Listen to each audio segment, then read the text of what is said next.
Okay, so what is purpose and why is it important? Okay, I'll start with defining what purpose is. What's purpose? Purpose is the intent, the aim, the reason for an action or event. The layman definition. So something you could easily relate with. So for example, you went for an event. There's something you were expecting to see. There was a reason why you went. You went for a wedding event. So imagine going for a wedding event and you ended up seeing a masquerade celebration. You know that it didn't give you what you went there to go and do. So there's an event organized and it's for wedding. You went there to see people get joined in holy matrimony.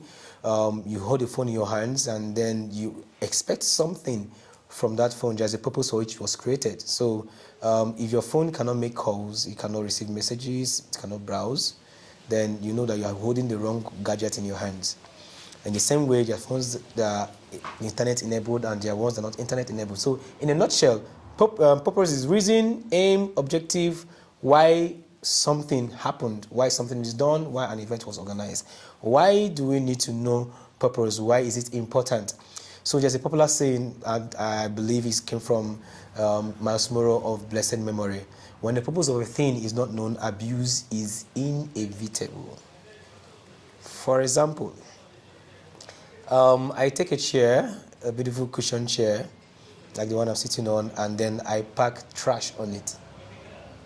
Because probably I could drop the trash and it will not fall off. That's abuse. Or, let me drive it home. You take, you see a trash container.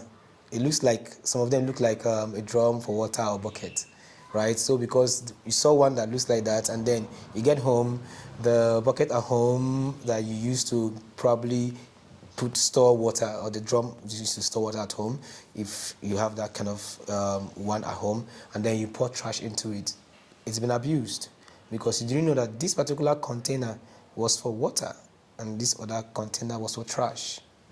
Right? You take the container for, let's say you put, I'm trying to make it as real as possible. You take a container for condiments and then you pour oil inside of it.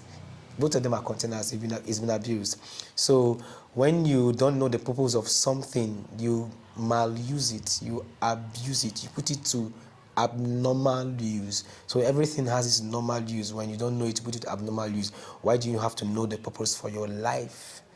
If you don't know the purpose for your life, you abuse yourself. You put yourself to abnormal use. For example, let's say you've been called to, the purpose of your life will have you work in the engineering line, and then probably you've seen mechanics and you see how dirty they can be because of oil and all that. You say, no, I don't want to be an engineer. I don't like to touch oil. But then everything around you tells that you have the knack for it, you have the giftings for it. And I say, I like doctors, I like the way they wear white. I like the way they wear the stethoscope. And then you go there, then you go take a course in that line, and then for 7 years you're frustrated. And then probably you find a way out, just manage a way to graduate from the university, and then you're put in a theater to operate on someone, and then you end up getting scissors inside somebody's stomach. So you have, and your abuse leads to someone else's abuse, especially when human beings enter into abuse. One abuse creates a ripple effect, right? So, and if you do not know your purpose for your life, you engage yourself in an environment and in series of encounters that will rid you of joy, rid you of the sense of fulfillment.